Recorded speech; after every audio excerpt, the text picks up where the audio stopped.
Amém, irmãos? Espero que todos estejam bem, que todos estejam em paz.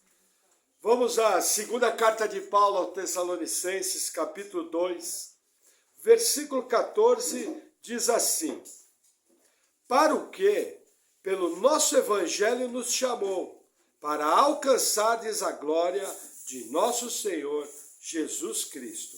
Até aqui. Vamos orar.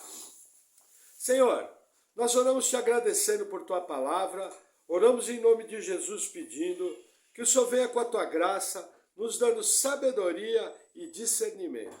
Edifica a tua igreja nessa noite, Senhor. Amém. Amém, irmãos. Continuando a nossa maratona no finalzinho de 2 Tessalonicenses, e hoje, nós entrando no versículo 14, ele nos fala do chamado de Deus para nós. Relembrando, o que nós vemos primeiro? Primeiro nós vimos a extensão do pecado, que o pecado atingiu de forma brutal toda a raça humana. O pecado corrompeu, atingiu todas as áreas e que a situação do homem hoje é de rebeldia a Deus. Que mais que nós vimos? Que lá na eternidade passada, Deus elegeu um povo, a sua igreja, os salvos em Cristo Jesus, homens e mulheres que já viveram na terra, de toda tribo, língua, raça e nação, de toda posição, sejam escravos, sejam livres, sejam gregos, sejam judeus, sejam reis, sejam governantes, não importa. Deus elege pessoas de todos os tipos. E hoje nós vamos ver um outro item, o chamado eficaz. Para muitos ele é conhecido como graça irresistível. Para outros ele é conhecido como vocação eficaz. Eu gosto de seguir essa linha de 2 Tessalonicenses 14, o chamado eficaz. Dessa maneira a gente foge de discussões na Bíblia, existe muita discussão na internet sobre isso. Já falei de um lado tão calvinistas, do outro lado tão arminianos, tem semi-pelagianos, vários grupos. Eu prefiro ficar dentro do que a palavra nos ensina e de maneira natural deixar as passagens falarem conosco. Eu acho que dessa forma a gente não cria nenhuma doutrina e também não inventa algo que a Bíblia não diz. Ficando apenas no texto, você tem a segurança daquilo que Deus faz. Primeiro texto que eu quero compartilhar com os irmãos. Vamos em Romanos capítulo 10. Vamos voltar um pouquinho. Romanos 10.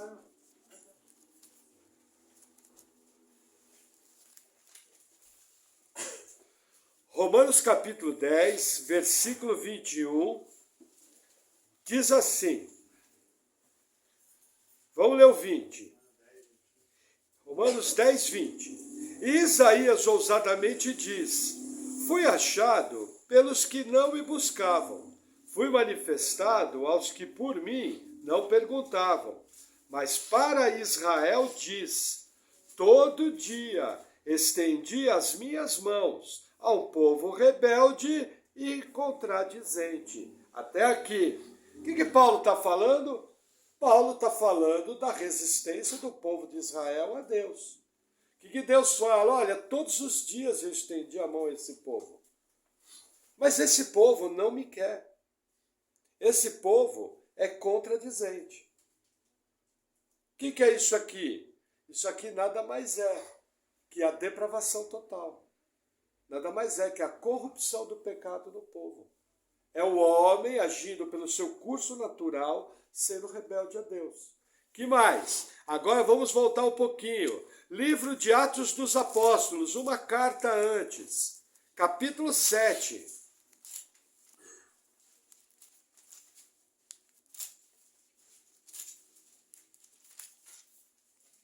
Atos dos Apóstolos, capítulo 7. Versículo 51. Diz assim a palavra do Senhor.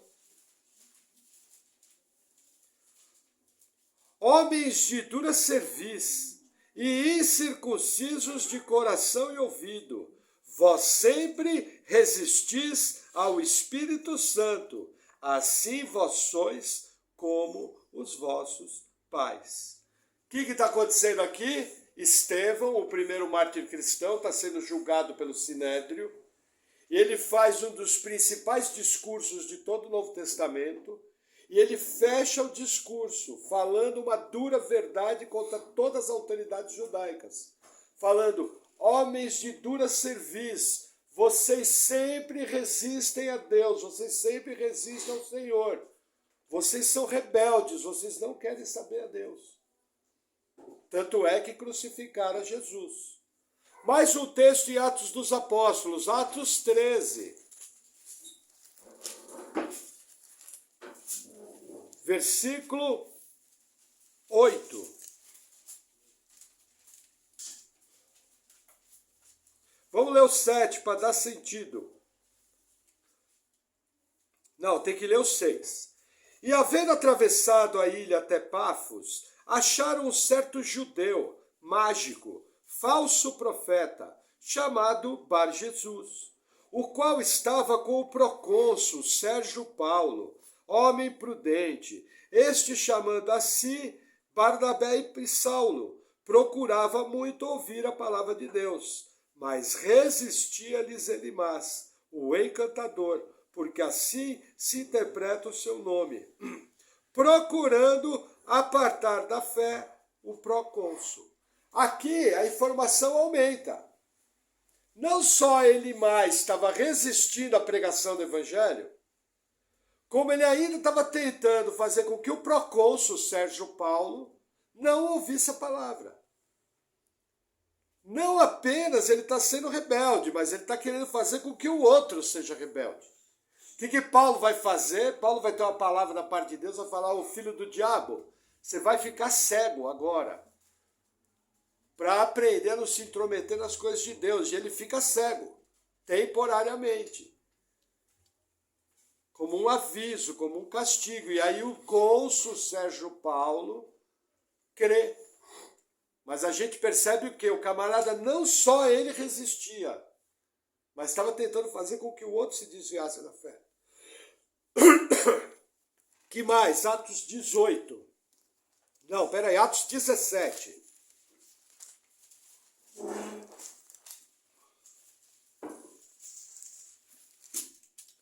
Versículo 30.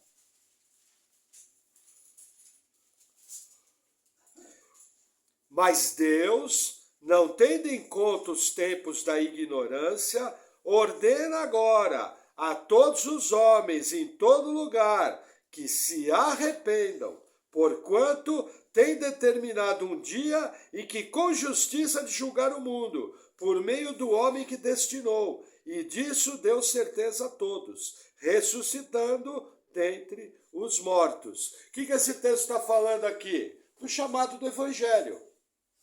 Como é que é feito o chamado? Em todos os textos que nós lemos, o Evangelho estava sendo anunciado. Só existe uma maneira de ser salvo, é através da pregação do Evangelho. Pode haver uma salvação miraculosa por sonhos? Pode, mas o sonho tem que conter a pregação do Evangelho. Vamos supor que esteja num país onde não existe igreja. Pode acontecer de Deus dar um sonho? Pode, ele é Deus. Ele escolhe, mas nesse sonho Jesus vai se apresentar. E o Evangelho vai ser anunciado e a pessoa vai crer. Então o que eu tenho que entender? Sempre que existe resistência, antes houve o chamado feito pela pregação do Evangelho. Porque Jesus escolheu, o que ele falou, Mateus 28, ide por todo mundo, pregai o Evangelho a toda criatura, quem crer e for batizado será salvo. E aí ele manda batizar em nome do Pai, do Filho e do Espírito Santo. Então é necessário o anúncio do Evangelho. Por isso que tem reação contrária. Sempre que o Evangelho for pregado, um chamado está sendo feito. Homens e mulheres, se arrependam. Deus vai julgar o mundo com justiça. Vocês são pecadores. creiam em Jesus Cristo, se arrependem e começam a andar em novidade de vida. Isso é o Evangelho. Evangelho não é Jesus te ama. Evangelho não é dar uma chance para Jesus. Evangelho não é Jesus está de braços abertos. Evangelho é assim, olha, vocês são pecadores. O destino de vocês é o inferno eterno. Mas a boa nova é que Deus se fez carne, habitou entre os homens, morreu para pagar o preço do seu pecado.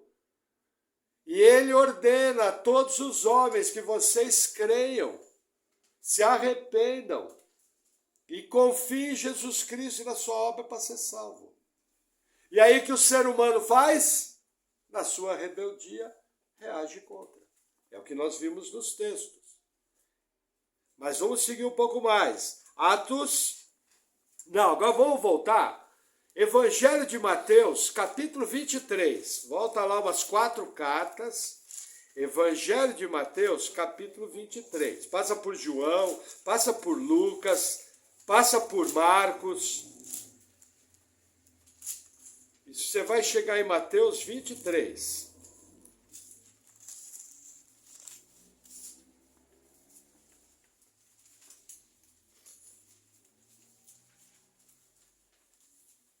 Versículo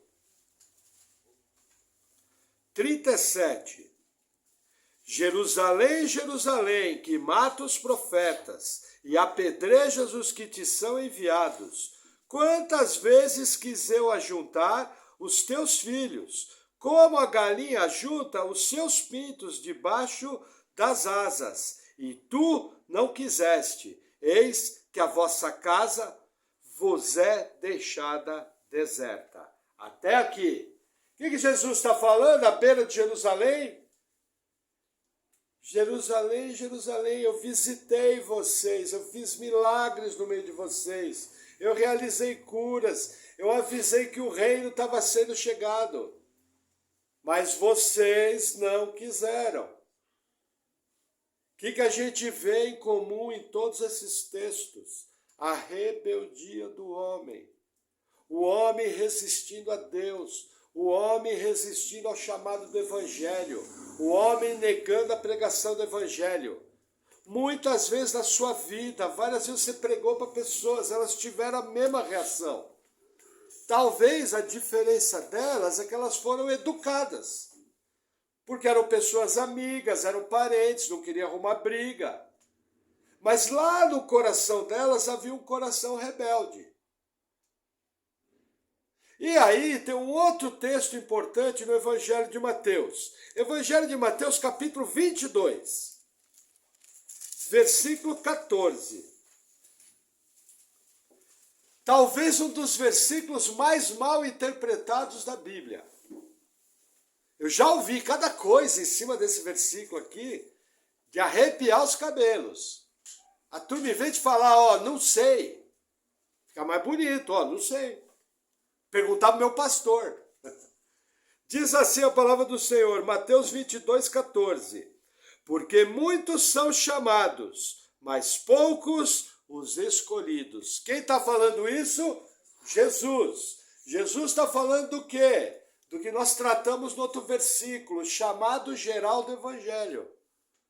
Sempre, todas as vezes que o Evangelho é pregado, a mensagem é clara de justiça, de juízo, de condenação. Sempre existe um chamado na pregação do Evangelho. O que nós vimos juntos? Que o homem sempre resiste a Deus. Vamos reformular melhor. Não é que sempre resiste a Deus. O homem, na sua condição natural, é rebelde a Deus. Lembra na sua vida quantas vezes você ouviu o Evangelho e você não quis? Tenta lembrar a primeira vez que você teve contato com o Evangelho. A sua resposta foi não. Só que num determinado momento, Deus começou a trabalhar no seu coração. Num determinado momento, a mensagem começou a entrar. Porque o que acontece? Veja, eu tenho 2 situações, compreendam isso. Primeira situação, o homem é totalmente depravado, inimigo de Deus. Segunda situação, Deus tem um decreto de salvação feito lá na eternidade passada. Lembra? Deus escreveu o nosso nome no livro da vida antes da fundação do mundo.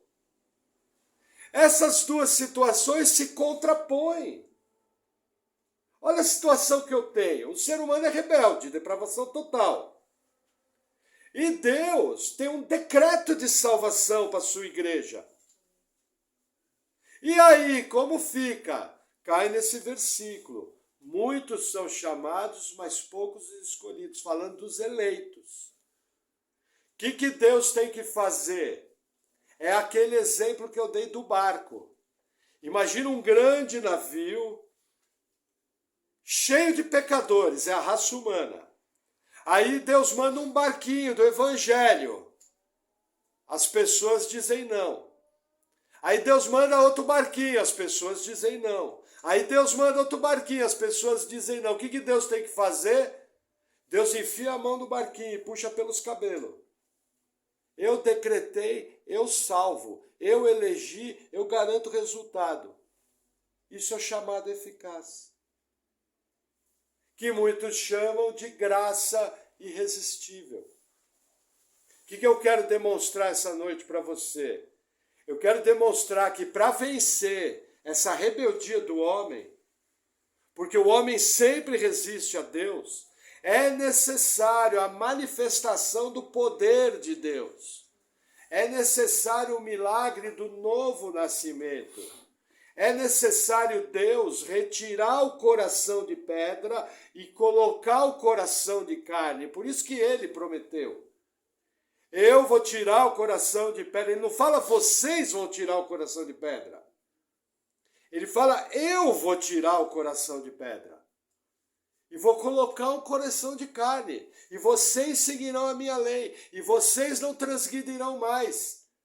E vocês serão minhas ovelhas. Esse poder, muitos chamam de graça irresistível. Eu gosto mais de chamado eficaz, porque é um chamado. Na nossa vida, eu olho para a minha vida. Por exemplo, eu ia para a igreja, a primeira coisa, eu ia só primeira comunhão e batizado. Eu era católico, como a maioria no Brasil. Ficava pensando nas coxinhas e nas empadinhas. Da festinha que rolava depois. Aí eu fiquei mais velho, que eu fazia, além de pensar nas coxinhas e nas empadinhas, eu ficava fumando um cigarro e olhando as meninas com os primos na porta da igreja. Mas num determinado momento, Deus começou a mexer na minha vida. Aí eu comecei a ir para uma missa. E aí comecei a ouvir a palavra. E aí comecei a cantar hinos ao Senhor. E aí saía da igreja pensando no sermão do padre. Voltava para a minha vida de pecado, mas já não era tão igual. Aí eu li o Novo Testamento, entendi que Jesus era Deus. Confirmei o que eu já sabia, que existia um mundo espiritual formado por anjos e demônios. E Deus continuou naquele processo, a sua graça foi atuando, o seu chamado foi sendo feito. Até que num determinado momento aconteceu um novo nascimento. Com toda a minha força eu me apeguei a Jesus Cristo. Sabendo que eu era réu do inferno, sabendo que eu não tinha escapatória. E o chamado eficaz aconteceu. Deus tirou o coração de pedra, colocou o coração de carne. Eu nasci de novo e como consequência disso eu criei em Jesus. E passei a amar o Senhor. Se você olhar para a sua vida, aconteceu exatamente assim. Pastor, isso não aconteceu na minha vida. Olha, irmão, ore. Busque a Deus, porque todo cristão tem que ter um divisor de águas na sua vida. A gente sabe quando Deus chama a gente. Porque a partir daquele momento, a gente erra, a gente comete erros, mas nunca mais a gente é o mesmo. E nunca mais dá conta de viver sem o Senhor.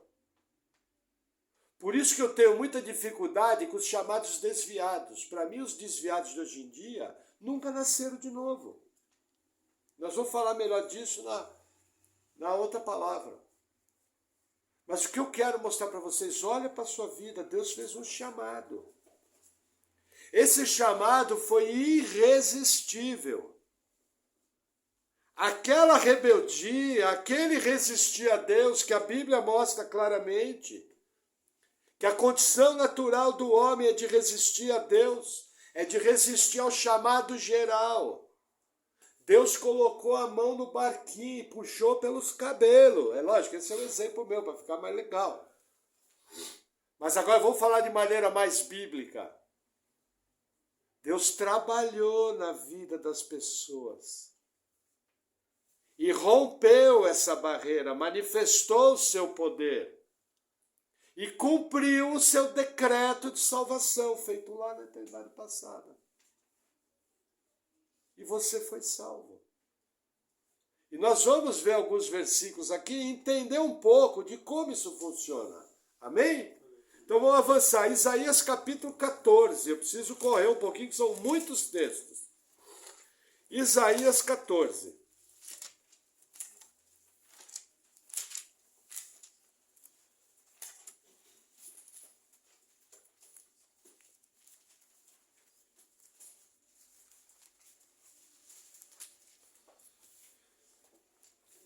Versículo 17.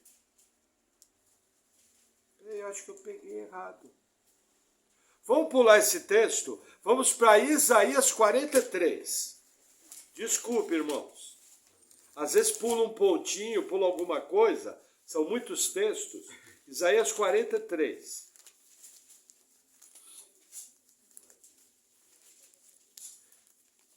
Versículo 13. Olha que legal. Não, tem que ler o 12. O 11. Eu sou o Senhor, e fora de mim não há Salvador. Eu anunciei, e eu salvei, e eu o fiz ouvir. E Deus estranho não houve entre vós, pois vós sois as minhas testemunhas, diz o Senhor. Eu sou Deus. Ainda antes que houvesse dia, eu sou, e ninguém há que possa fazer escapar das minhas mãos. Agindo eu, quem o impedirá? O que Deus está falando aqui? Veja, lá no passado, antes que houvesse dia, ele anunciou. E ele fez o quê? Salvou. Por quê? Agindo Deus, quem impedirá? O que o pessoal faz com esse versículo? Você que quer uma casa própria, você que quer comprar um carro, você que quer ser muito rico, agindo Deus, quem impedirá? Aí todo mundo, oh, glória a Deus, aleluia. Como é que fica Paulo? Paulo fez ao contrário. Paulo era milionário, de uma família rica, chutou tudo. Tem alguma coisa errada com esse falso evangelho. Deus prospera? Sim. Deus cuida dos filhos? Sim. Mas tendo que comer, tendo que vestir, isso dá graças. Aqui nessa sala, todo mundo, todos, sem exceção, tem bem mais do que comer do que vestir. Uns mais, outros menos. Porque nosso Deus é bom. Agora, pegar esse versículo e ficar corrompendo a Bíblia para fazer frase de efeito, isso aqui tem a ver com salvação. Ó, para vocês verem que eu não estou forçando o texto. Versículo 12, já é o começo dele. Eu anunciei e eu salvei, e eu o fiz ouvir. Qual que era a condição do homem depravado?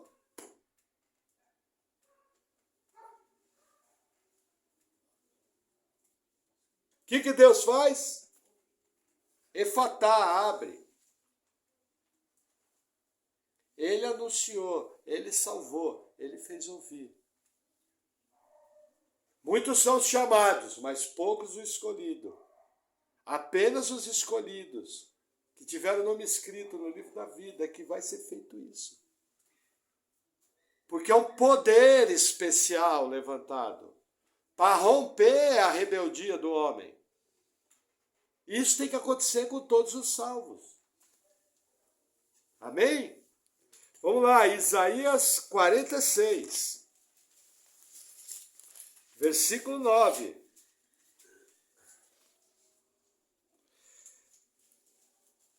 Lembrai-vos das coisas passadas desde a antiguidade, que eu sou Deus, e não há outro Deus, não há outro semelhante a mim. Versículo 10, que anuncio o fim desde o princípio, e desde a antiguidade as coisas que ainda não sucederam, que digo, o meu conselho será firme, e farei toda a minha vontade. O que está ensinando aqui? Que antes das coisas acontecerem, Deus anuncia. Que mais? Que Ele realiza toda a sua vontade. De um lado, depravação total, homens resistindo a Deus. Do outro, um Deus que realiza toda a sua vontade. O que eu tenho no meio? Deus metendo a mão e salvando. Chamado eficaz, graça irresistível. Poder especial de Deus para a salvação, para cumprir um decreto passado. Sem esticar o texto. Por que esse texto é importante? Porque tem gente que ensina por aí que se o homem quiser, ele pode negar a Deus. Só que a Bíblia que eu leio ensina o seguinte, o eleito nunca vai negar a Deus. Porque o nome dele foi escrito antes da fundação do mundo. O homem natural nega a Deus. O homem depravado nega a Deus. O homem em pecados nega a Deus. Mas o eleito não.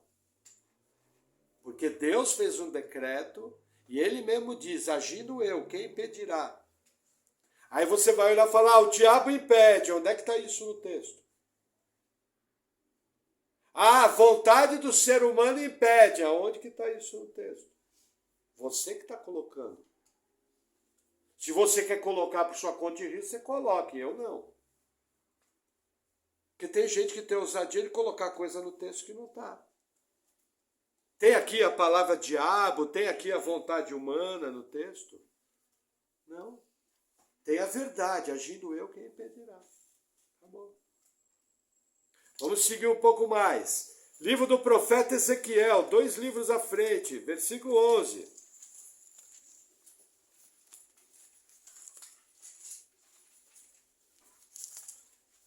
Não, Ezequiel capítulo 11, perdão. Fui olhar meu relógio aqui. Versículo 19. Olha que interessante, vamos ler o 18. Não, tem que ler o 17, coitado, irmão Maurício. Portanto, dize, assim diz o Senhor Deus, hei de ajuntar-vos do meio dos povos e vos recolherei das terras para onde fosses lançados e vos darei a terra de Israel. E virão ali e tirarão dela todas as suas coisas detestáveis e todas as suas abominações. 19. E lhes darei um só coração e um espírito novo, porei dentro deles. E tirarei da sua carne o coração de pedra, e lhes darei um coração de carne. Quem fez tudo isso? Deus. Isso aqui é nova aliança. Que o livro de Hebreus mostra que nós, gentios, fomos feitos também herdeiros da nova aliança, juntamente com Israel. A ação toda aqui é de Deus. Eu tirarei, eu vou trazer, eu vou fazer. Eu vou pegar o seu coração e vou tirar. Lógico, quando Deus fez isso, você vai virar para mim e falar, pastor, mas eu criei, lógico. Você não é um robô. Lógico que você criou, com toda a sua força, com todo o seu entendimento, com todo o seu querer. Mas você só fez isso porque Deus cumpriu essa promessa. Tirou o coração de pedra e colocou o coração de carne. É o novo nascimento, a regeneração. E aí a consequência disso foi amar a Deus. Crer em Jesus, se arrepender dos seus pecados. Percebe que é tudo Deus? E aqui já tem uma promessa do Espírito Santo em todos os crentes. Já é um prenúncio de promessa. Colocarei um Espírito novo. No Antigo Testamento eles não tinham isso. Mas nós vamos estudar isso. Esse Espírito novo é por causa do selo do Espírito. Nós vamos estudar isso as próximas 2 palavras. Mesmo livro de Ezequiel, capítulo 36.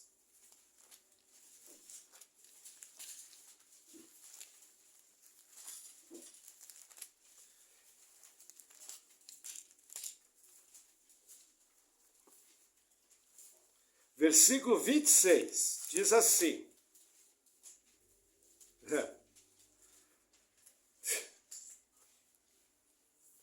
Vamos ler o 25. Então aspergirei água pura sobre vós e ficareis purificados de todas as vossas imundícias, e de todos os vossos ídolos vos purificarei, e dar-vos-ei um coração novo, e porei dentro de vós um espírito novo, e tirarei da vossa carne coração de pedra, e vos darei o coração de carne, e porei dentro de vós o meu espírito, e fareis que andeis nos meus estatutos, e guardareis os meus juízos, e os observeis. Até aqui. O que é a aspersão de água pura? Hoje a gente sabe, a obra de Jesus na cruz do Calvário. Pagando o preço pelos nossos pecados. Entende por que Jesus teve que vir? Para cumprir essa promessa. Isso aqui é mais um texto da nova aliança. Percebe a peculiaridade? É tudo Deus que faz. Pastor, eu estou com uma dificuldade enorme para parar de pecar. Irmão, será que você é salvo? Porque o Evangelho é poder de Deus para vencer o pecado. O pecado tem que ser um acidente na sua vida. Você me diz que é salvo, que você tem um coração novo, que você anda no estatuto de Deus e vive uma vida de devassidão. Você está querendo enganar quem? A você mesmo. Gente, eu peco. Vocês pecam. Mas é um acidente, é uma falha. Assim que você percebe que peca, ô Senhor, me perdoa, não quero mais. Não é isso que eu quero para mim. Eu sou fraco, não dá para entender. Essa passagem aqui confronta. Agora vamos para o Novo Testamento, Evangelho de João, capítulo 1.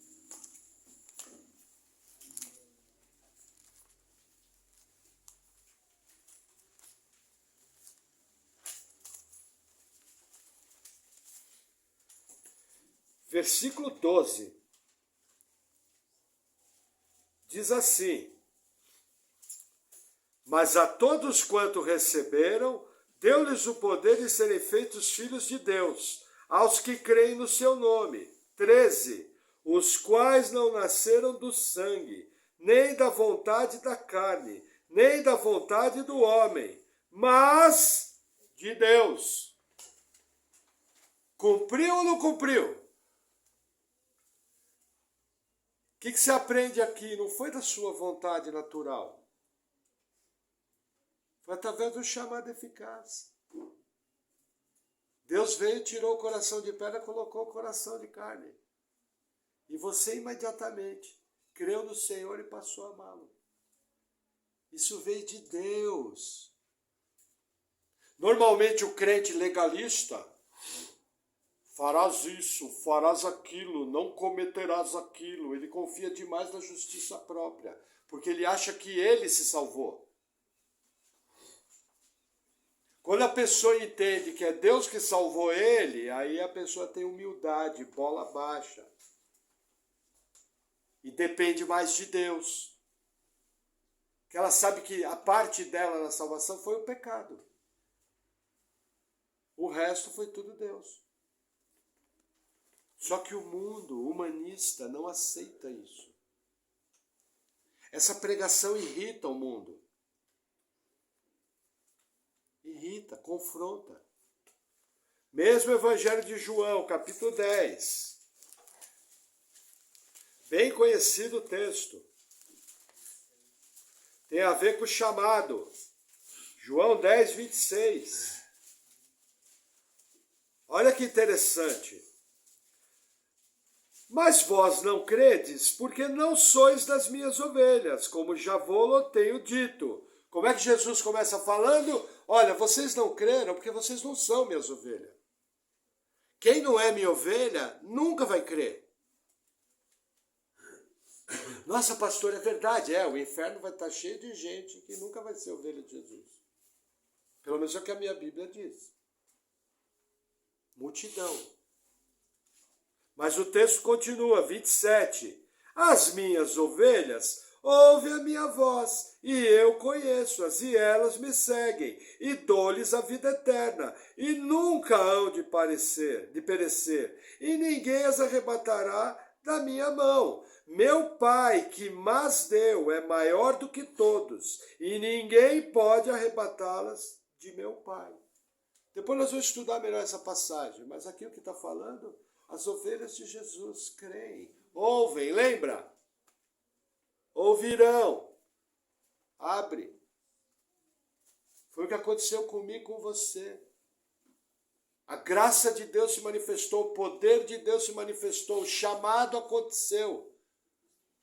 E aquilo que Deus escreveu sobre você lá na eternidade passada se cumpriu. Porque você é ovelha de Jesus. Ninguém tira você da mão do Pai. Aí novamente vem aquela pessoa, a não ser a própria pessoa. Quem crê que perde salvação já fala, né? O diabo tira. Aonde que está isso no texto? Você está colocando. Aí não vale, se eu começar a ler a Bíblia e começar a adicionar o texto, então agora eu tenho autoridade de apóstolo. Eu tenho inspiração. E adiciono o que eu quero na Bíblia. Porque muitos aqui já devem ter ouvido, não, arrebatar na mão de Jesus a não ser o diabo, a não ser a própria pessoa, mas não tem no texto. Mas nós vamos falar isso no outro tema, que é segurança de salvação. Vamos avançar mais um pouquinho. Atos dos Apóstolos, capítulo 2. É o próximo livro. Coisa linda a obra de salvação de Deus. 2,39. Não, tenho que ler o 38, por quê? Ouve.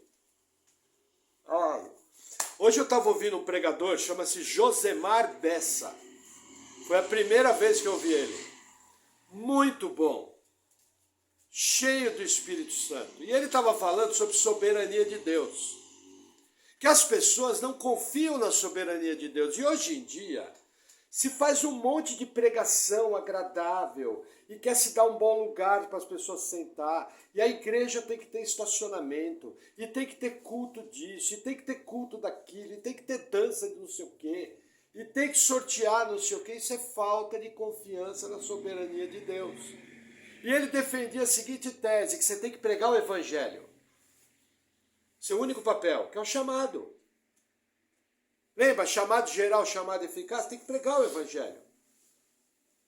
Você não tem que estar preocupado com o resultado, porque você não pode salvar.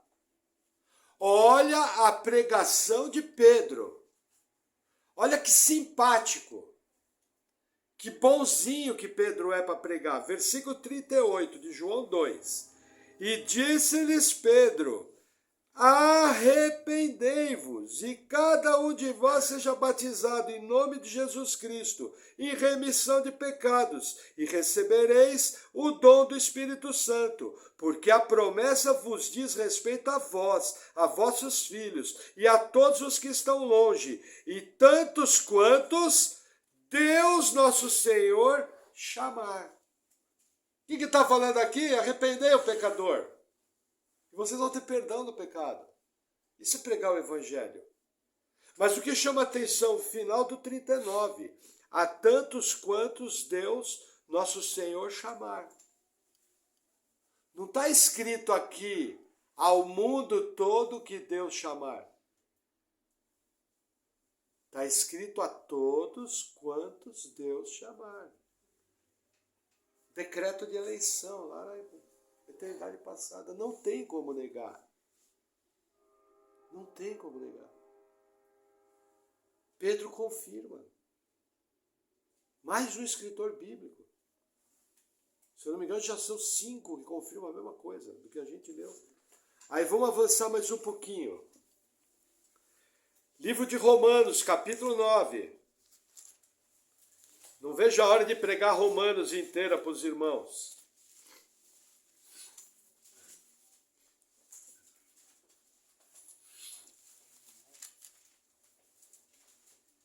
Romanos 9, versículo 11.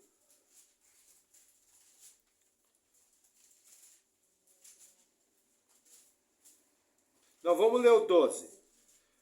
Foi-lhe dito a ela, o maior servirá ao menor, como está escrito, amei a Jacó e odiei a Esaú. Até aqui. O que está acontecendo aqui? Deus fala, olha, o mais novo vai dominar sobre o mais velho. Aí você pergunta, estava escrito aonde? Quando Jacó e Esaú viveram, não existia nem Bíblia. Não tinha uma linha da Bíblia escrita. Ela foi ser escrita 400 anos depois de começar a ser escrita. Estava escrito aonde? Que Esaú serviria a Jacó e que Jacó era o eleito de Deus. Estava escrito lá na eternidade passada. No livro das obras de Deus. Nesse mesmo livro está escrita a minha vida, a sua vida e daqueles que ainda nem nasceram. Isso é confirmado, se eu não me engano, em Êxodo capítulo 35. Quando Moisés falou, tira o meu nome do teu livro. É o livro dos viventes, contando a história das pessoas. Já estava tudo decretado. Agora, olha que interessante. Quem é que vive a sua vida? Um anjo vem, incorpora em você, bum, você fica endemoniado assim, não, anjogiado. Não, você vive sua vida. Mas Deus te guia. Você faz escolhas, você tem livre agência. Você escolheu vestir vermelho, eu escolhi vestir preto, eu escolhi os versículos que eu estou pregando. Tudo guiado por Deus. Amém? Aí vamos lá. Mais à frente, 1 Coríntios 1.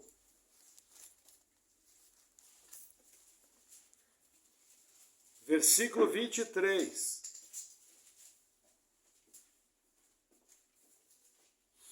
Diz assim, mas nós pregamos a Cristo crucificado, que é escândalo para os judeus e loucura para os gregos, mas para os que são chamados, tanto judeus como gregos, lhes pregamos a Cristo, vírgula, isso que nos interessa, poder de Deus e sabedoria de Deus. Até aqui. O que Paulo está falando? Olha, o evangelho que a gente prega é escândalo para o judeu e loucura para o grego. Esse mesmo evangelho é pregado hoje. Por que é escândalo para o judeu? Porque maldito seja aquele que for pendurado no madeiro. Por que é loucura para o grego? Na visão grega, tudo que é material é ruim, tudo que é espiritual é bom. Como que Deus, que habitava lá no espiritual, veio viver no material? Essa é a loucura para o grego. Vou te falar da pregação de hoje. Olha bem no olho da pessoa e fala, olha, essa vida que você está vivendo, você está em pecado. Esse pecado vai te mandar para o inferno eternamente, sem escapatória. Se você não crê em Jesus, você está perdido. Acabou de falar, faz assim. Porque se for boxeador que nem o Jefferson, já solta a direita, já atua. Percebe que as pessoas odeiam o evangelho? Você com a maior calma do mundo está falando para a pessoa que ela está indo para o inferno. E que se ela não crê, ela está condenada. Isso é odioso para o ser humano rebelde a Deus. É odioso. A pessoa pode até ser educada com você. Mas vai na rua pregar o evangelho para ver se não vai ter gente que vai vir para cima. Tem gente que vai para cima do pregador. Amém? Aí vamos lá, 2 Coríntios 4.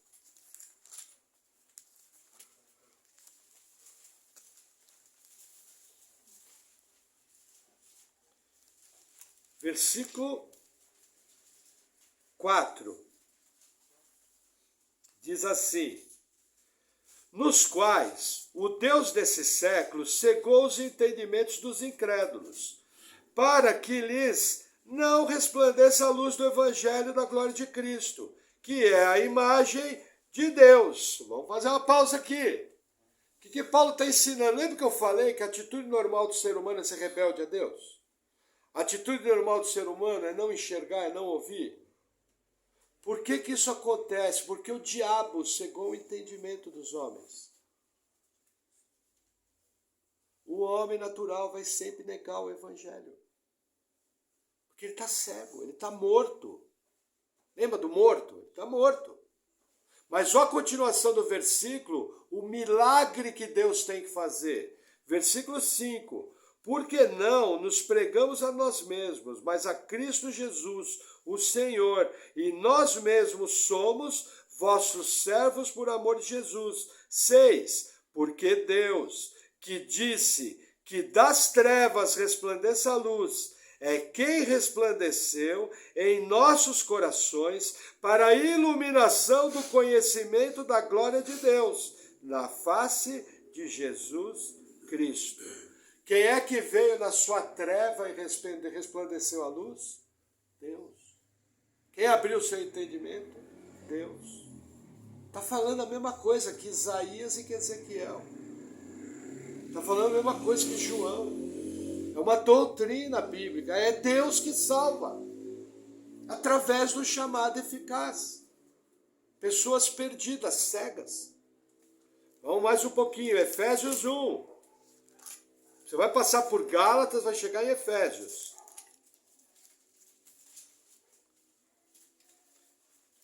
Versículo 18. Diz assim.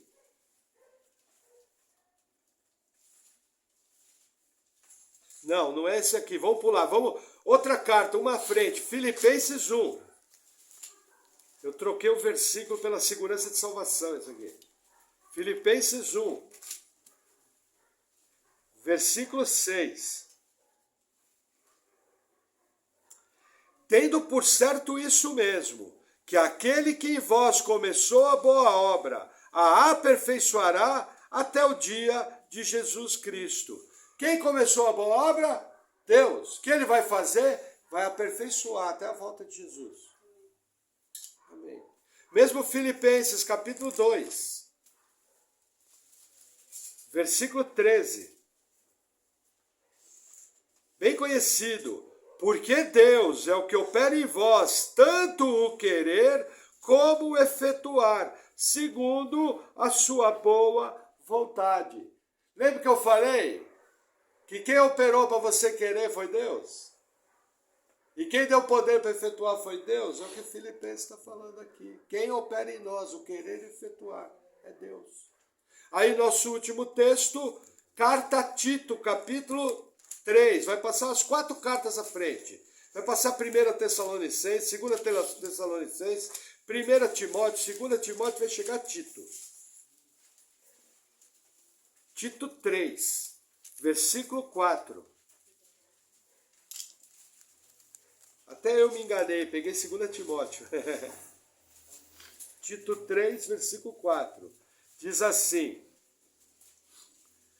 mas quando apareceu a benignidade e amor de Deus, nosso Salvador, para com os homens, não pelas obras de justiça que houvéssemos feito, mas segundo a sua misericórdia, nos salvou pela lavagem da regeneração e da renovação do Espírito Santo. O que aqui Paulo está falando a Tito? Do novo nascimento, da regeneração, do lavar do Espírito, que nós vimos lá em Ezequiel. Deus fez isso. Tirou o coração de pedra e colocou o coração de carne. E aí você foi regenerado. Guarda essa palavra, regeneração. Você era um. A partir desse momento, é outro. Amém? Algumas aplicações, veja.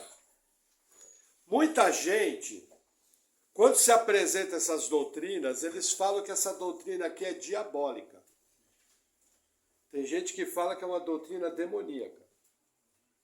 E eu já vi gente falando, tem gente que imagina que é assim, fulano morreu, Joãozinho morreu. Aí ele imagina que chegou no céu e ele fala, João Batista da Silva. Aí o apóstolo Pedro está com o livro na mão, procura o nome e fala, olha, não tem aqui João Batista da Silva. Você tem que ir para lá, que é o inferno. Porque você não é eleito. Aí o João fala, não, não pode, eu quero Jesus. Eu quero crer. Eu vi que eu sou pecador. Eu quero entrar no céu. Aí Pedro fala para ele, não, seu nome não estava escrito no livro da vida, vai para o inferno, sai daqui. Tem muita gente que pensa que a doutrina da predestinação é isso. A doutrina da predestinação não é isso. Você imagina uma enorme multidão, vendada nos olhos e vendada nos ouvidos, caminhando junto para um abismo. No final daquele abismo tem um vulcão com um lago de fogo. E elas estão caminhando em direção àquele abismo. E Deus chama, ei, parem, vocês vão ser destruídos. Creiam no meu filho. E Deus fala uma, fala duas, fala 10, e eles estão surdos, eles estão cegos. Estão caminhando um após o outro. O que Deus é obrigado a fazer? Retirar a venda, retirar o ouvido, botar o camarada na frente e, através do seu poder, mostrar o evangelho. E a pessoa ser salva. O que eu estou querendo dizer? O não eleito nunca vai querer. Existem pessoas que nascem em lares de crentes, ouvem o evangelho a vida inteira e morre ímpio. Existe pessoa que vai para a igreja, ouve o evangelho toda semana e morre ímpio. Existe gente que em todo lugar o evangelho é anunciado para ele. E ele morre ímpio, e ímpio vai para o inferno. Por quê? Porque o não eleito jamais vai crer. Não existe isso de eu quero Jesus, eu quero entrar. Somente, lembra o que Jesus falou? Vocês não creem porque não são das minhas ovelhas. O que eu estou falando é o que Jesus falou. As minhas ovelhas ouvem a minha voz. Vocês não ouvem, vocês não são da minha ovelha. Esse é o ensino de João 10. Não estou inventando. As minhas ovelhas ouvem a minha voz. O problema é que eu passo pelo versículo e não percebo o que Deus fez. E muitas vezes não tenho um coração agradecido, de compromisso, de tudo aquilo que Deus fez para resgatar os piores pecadores. Gente que merecia o inferno. Pecadores, uns mais, outros menos. Porém, Deus muito nos amou, tirou nosso coração de pedra, colocou um coração de carne, e nós cremos e passamos a amar o Senhor. As minhas ovelhas ouvem a minha voz. Amém? Vamos orar? Senhor, obrigado por tua palavra. Eu oro em nome de Jesus pedindo que o Senhor venha nos dando graça para compreender o tamanho da obra da salvação e para compreender o tamanho do poder e daquilo que o Senhor fez na cruz do Calvário. Obrigado, Senhor, porque nós não merecíamos. Obrigado pelo teu amor, que nós possamos fazer a cada dia mais conhecido o teu evangelho, que possamos pregar e termos expectativa daqueles que o Senhor vai salvar. Em nome de Jesus, amém. Amém, irmãos. Glória a Deus.